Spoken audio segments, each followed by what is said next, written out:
Meow, my beautiful witches, bitches, queers, and weirds. Moon Kitty here. Let's get witchy. Tonight we have the Dreams of Gaia Tarot by Rayvenne Phelan. This deck is really cool, interesting.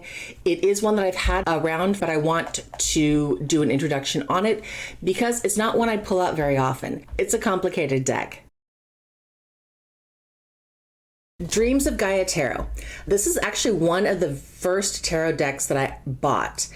And the reason I bought it is, as you'll see, this deck is incredibly gorgeous. It is super witchy. It is inclusive in a sense, though there's definitely some inclusivity that could happen. The interesting thing about this deck is it is really in-depth and really detailed. And you'll see what I mean as we open this all up. According to the back, Tarot for a New Era. The philosophy of the Dreams of Gaia Tarot is simple: to seek, to feel, to grow, to heal. This deck will strengthen your connection to your divine self whilst helping you to identify and heal past experiences that hold you back from living to your fullest potential. Learn to recognize when times of growth and change are approaching, and face them with confidence and a sense of anticipation. Learn when to take action and when to be still. Learn to trust in your intuition. By offering structure in the form of major and minor arcana like that of past tarots, but combining them with bold new archetypes, symbology, and meanings more suited to the present, the Dreams of Gaia Tarot allows for a more personal, intimate, and effective system for using cards as a roadmap to navigate your life path. Embark on this extraordinary venture of undoing, being, becoming, and be inspired by the knowledge that all that manifests in your future is born of the choices that you make today. You can already tell just by that bet that this is definitely a wordy tarot deck. You will see similarities that you would through the traditional RWS, but there's a lot more in-depth and a lot more meaning and interpretation to this. Let's get started. As you can see from the basis, it's solid. It comes in a solid box. It is an 81 cards and 308 page guidebook. When I complain about not having enough little back books, oh my goodness, does this deck have a massive little black book. Nice and heavy. Internally, not much in the box, but that's okay. And when I say that this deck has a massive little black book, I am talking this deck has a massive little black book that comes with it. Each card, even your minor arcana, is 2 to 3 pages, depending on what it is. So there is so much in-depth information that comes out of this particular deck. The other thing that I have found with this deck when I've used it in past readings is the fact that this is a very straight shooter deck. It gives you the information, but it doesn't sugarcoat it. So if you are looking for reality, truth, without a lot of sugarcoating, this is a good deck for that. And you will see what I mean as we go along through the stream itself. It is available on Amazon, so easy to find. The deck itself is pretty sturdy. The card stock is nice. It's not outrageously thick, but it's not outrageously flimsy either. It's nice and easy to shuffle. Again, and because it's an Amazon deck, not surprising, there's no gilding to the edges. There's nothing super exciting about the edge work on here, but it's a solid standard tarot deck. It's not outrageously pricey. I want to say it was between $25 and $35. I want to show you what these cards look like. This is what drew me to this deck. This deck is gorgeous. It is absolutely gorgeous, and it goes elemental rather than swords, wands, pentacles, coins. We have earth, air, fire, water. As an elemental witch, having an elemental deck in my repertoire is really, really helpful.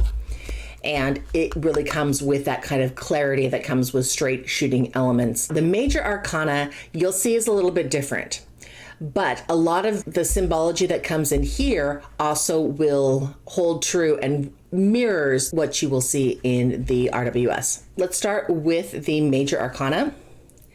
And the first card is choice. This card actually, as you'll see, it's a little bit before even the idea of the Fool. because the choice card is that moment of creation before things happen. Because the first card here is the child, which would be that kind of idea of the fool, naivety, moving forward, the beginning of the journey. So we have choice, the child, the maiden, the youth, the mother, the father, the crone, the sage,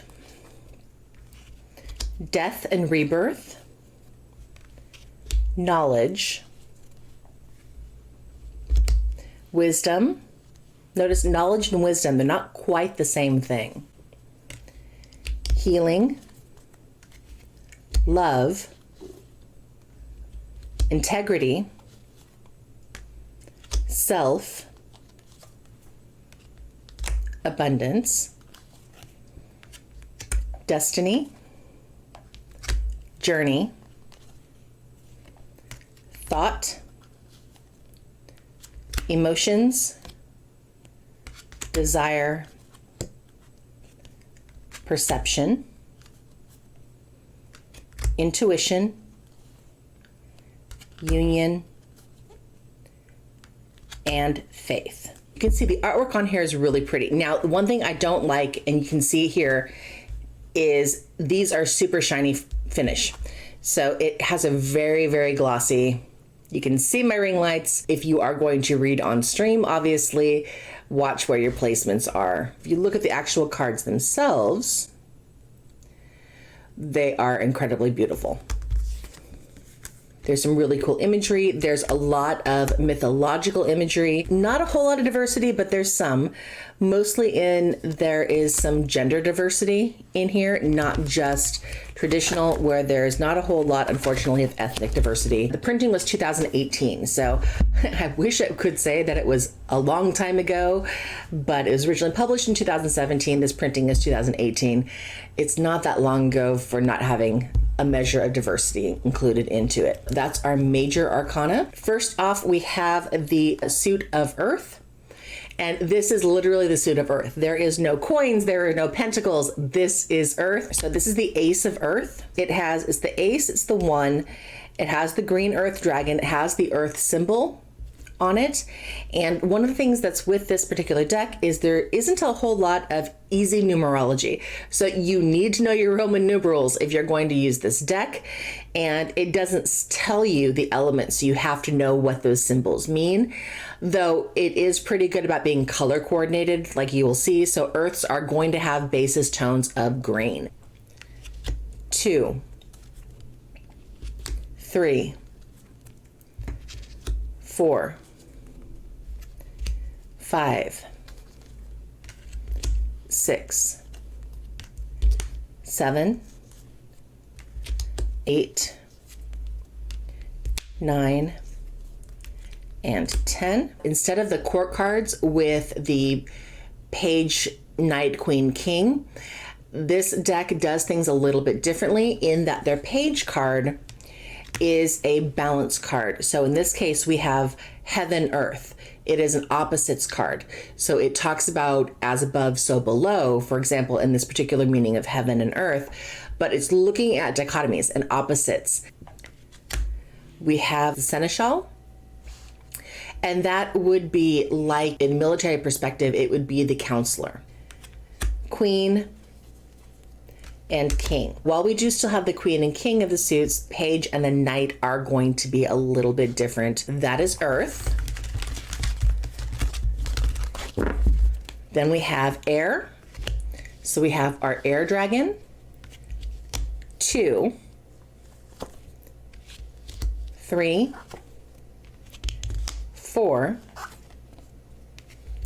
5, 6, 7, 8, 9, and 10. Air is definitely this idea of the blues, but also the blacks and the whites. So it's very, very stark contrast, which fits very well with that concept of air, because air is rational thought. It is mind, non-emotive, really straightforward kind of suit. Here we have, for dichotomy, we have body and mind.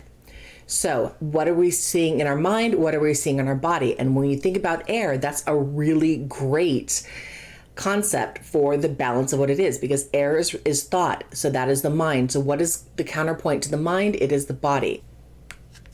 We have the scribe. The seneschal was the knight of earth, the scribe being that knight in air.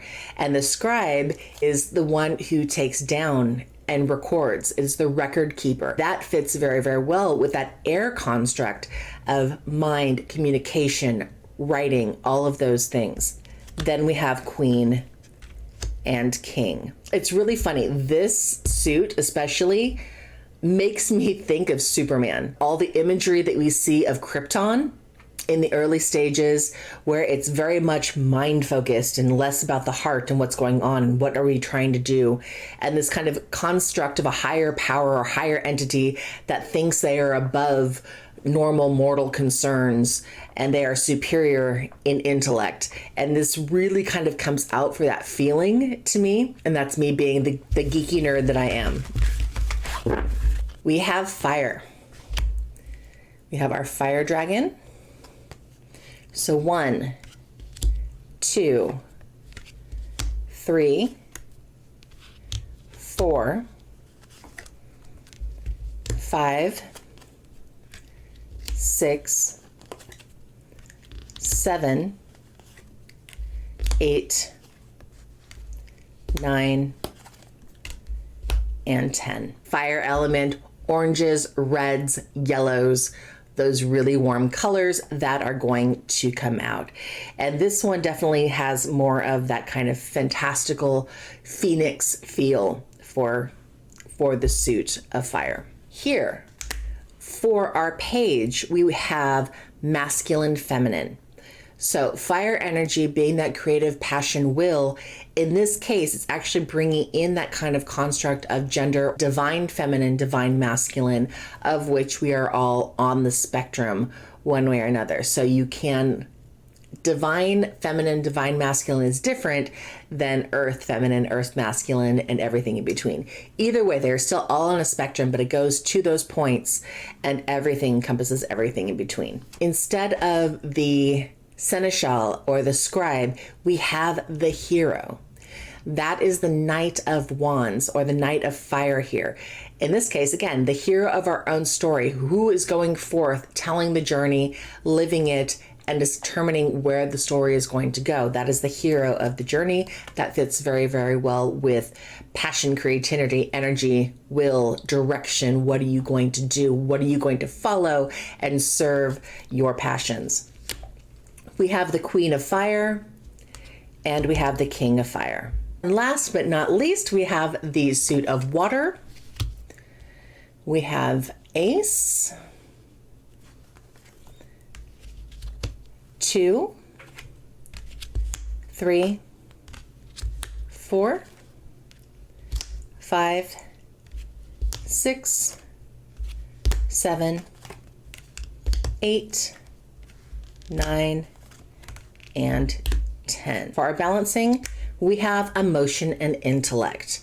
This is that opposite of the air element. Instead of being mind body, this is emotion and intellect, with emotion being that initial draw and that initial meaning of the suit of water.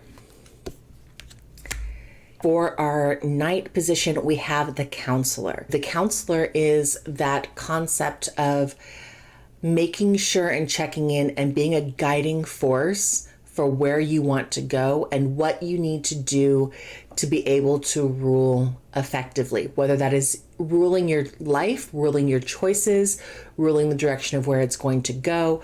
All of those things pull into place with the counselor. Then we have the Queen and the King of Water. As you can see, this deck, it is gorgeous. The artwork on here is amazing. And I'm super excited about it. I do love doing it, but like I said, this deck can be very, very blunt and tell very sharp truths. Let's go ahead and mix this guy up so you can get a feel. We'll do some tarot ASMR here.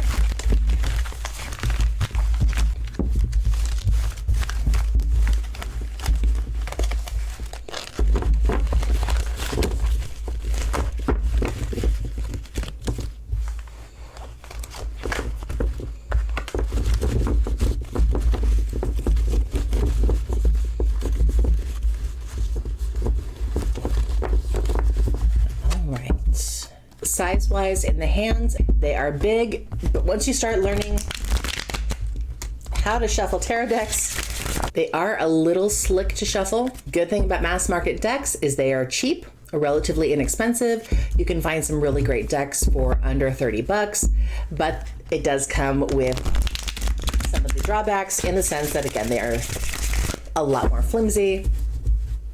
They don't have the fancy edging that your higher end decks do.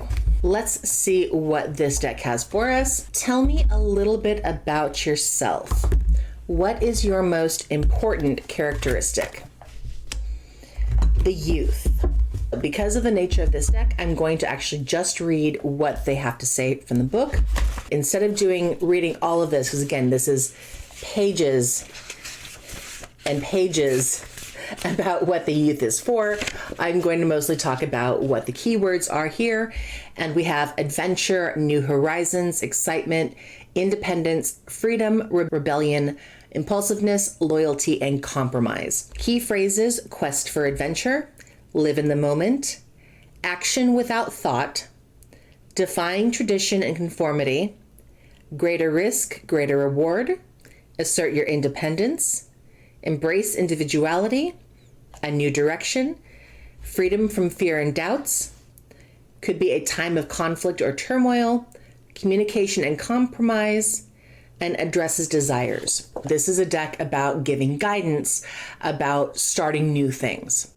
So what guidance are we looking at if you're starting a new path, where you want to go? If you want straight shooting guidance, this is the kind of thing that you're going to be looking for. What is this deck going to be about? It's going to be about new beginnings and how you are going to deal with the challenges that you may come across when you have new beginnings. What are your strengths as a deck?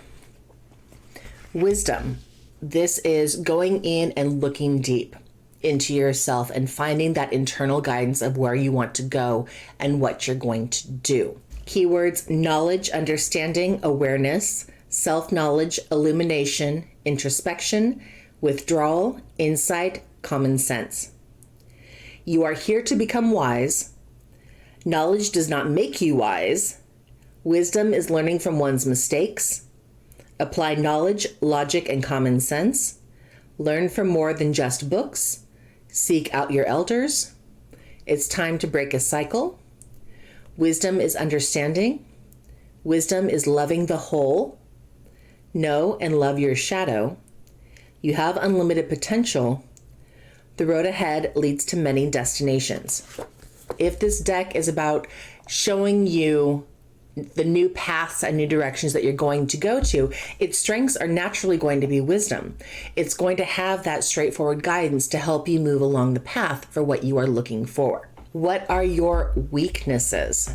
Or what are your challenge areas? The hero, or in this case, the anti-hero, because it did come out inverted. I'm not going to read reversals truly, but just keep in mind that some of these things, when you are anti-hero, sometimes there's a reluctance to be the hero of your own story. Keywords: guardian, protector, savior, activist, honorable, integral, selfless, and honest. So key phrases: a person of noble qualities, ordinary people who do extraordinary acts, a person who lies cannot be trusted, put another's well-being before your own at this time, accord others with respect and dignity, avoid gossip, an opportunity for redemption, give a second chance, and altruism or wounded ego. When we're talking about this as a weakness card, what it's saying is, I'm not going to work well with people who aren't ready to take on that hero role. If you are not ready to step into the guidance that it is going to give you, if you are not ready to commit to this, this is not going to be the deck that you want to choose. What kind of readings do you prefer? Heaven and earth, that as above, so below concept. Ones that are going to make you think about both sides. Separation is an illusion. Center and align. Spiritual being in a physical body. Spirit dwells in nature. Experience life and learn from experience. Symbiotic relationships. Harm the planet and you harm humanity. The ordinary is magical and the magical is ordinary. Keywords: heaven and earth, above, below, nature, humanity, magic, mundane, material, and immaterial. How can I collaborate with you? 3 of air. Education, talent, study. Willingness, guides, teachers, comprehension, communication, and perception. Key phrases: expand your mind. Every experience offers a lesson. Education is a lifelong process. Learning aids comprehension. Lessons will repeat until we understand them. Learning transforms talent into skill. Don't kill the messenger. And ignorance is nothing to be proud of. Be open-minded and willing to collaborate. Know that you want my guidance. You have to accept that it's going to come like that. It's not going to be sugar-coated. It's not going to be sweet, but it's going to be true. And it's going to tell you what you need to hear. This, again, is the Dreams of Gaia Tarot by Rayvenne Phelan. I do love this deck. It is beautiful, but with that beauty comes edge. Do recommend having this in your collection, but also recommend not making it your primary unless you are a little bit of a masochist. If you have any questions about the Dreams of Gaia Tarot, or tell me, what are your thoughts? What did you think of this particular one? Thank you again so much for hanging out with me. If you found this interesting, click that subscribe button and the bell for notifications to follow for more. I upload every other week and we get witchy and we have fun. So thank you all, and I will see you next time. Bye. I swear, sometimes I feel like I click the buttons wrong, and I click on it and it's like, okay, come on, intro, shift, you got this, come on, we can do this. All right.